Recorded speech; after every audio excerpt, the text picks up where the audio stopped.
Well, hello, little fella. Hello. How are you? You're clearly not a Florida squirrel. No way will a squirrel in Florida get that close to somebody.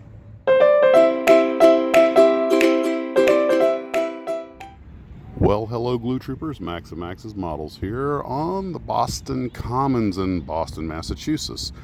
And of course, there was yet another schedule change. They dropped me in a very nice downtown hotel right by the Commons for 24 hours. I fly again tomorrow. And the 0400 wake up went well, though. I actually got a really good night's sleep. And I should add that these squirrels are not the least bit intimidated by people.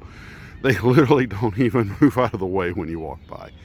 So good news, I've heard from some of the Glue Troopers in Central Florida and from Honey the Cat and Mrs. Max's Models. And so far, everybody seems to have weathered the storm thus far pretty well.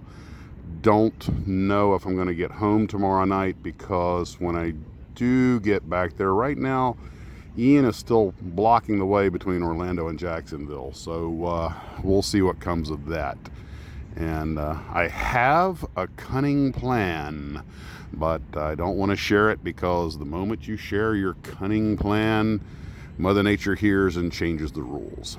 So, as far as models are concerned, I was thinking about some of the emails I've received from some of you guys about the pictures I took detailing the airliners.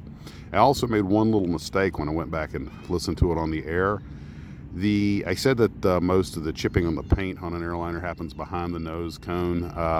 That's true in the seam area where the nose cone meets the fuselage, but the nose cone still gets chipped as much as anything else, and the very tip of it often gets chipped more.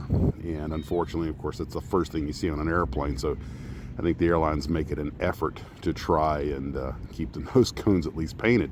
Sometimes, this is more of a thing in the regionals, you would see black nose cones on some of the jets because they had more than one code share partner, and the nose cones kept getting chipped, and they're interchangeable between the same aircraft types, so sometimes they would just paint them a generic black so they could slap any nose cone on one of their jets regardless which system it's operating in. It would say if it's American Eagle or formerly US Airways Express, that kind of thing.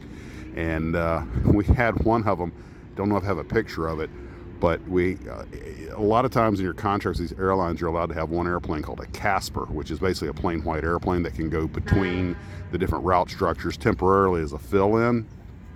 And ours had, our old 200 had, at Mesa Airlines, it had like a green primer colored cowling bottom on one side, the black nose cone, the white fuselage. I think the other engine had a piece off of a partial paint scheme of like old America West or something. They called it patches. And of course we called them Caspers because, Casper the Friendly Ghost, they were solid white. But you don't so much see that anymore, but that used to be a thing.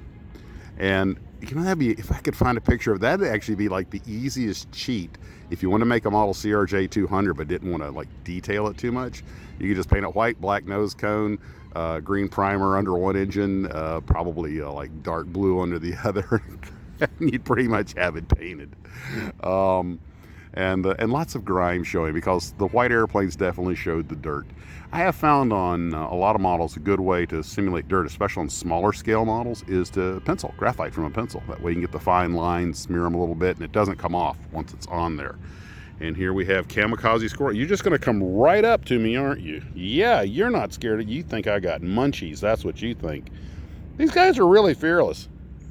And I was watching the ducks do some formation paddle bys, excellent station keeping on par with the Royal Navy, and actually doing some touch and go practice on the water.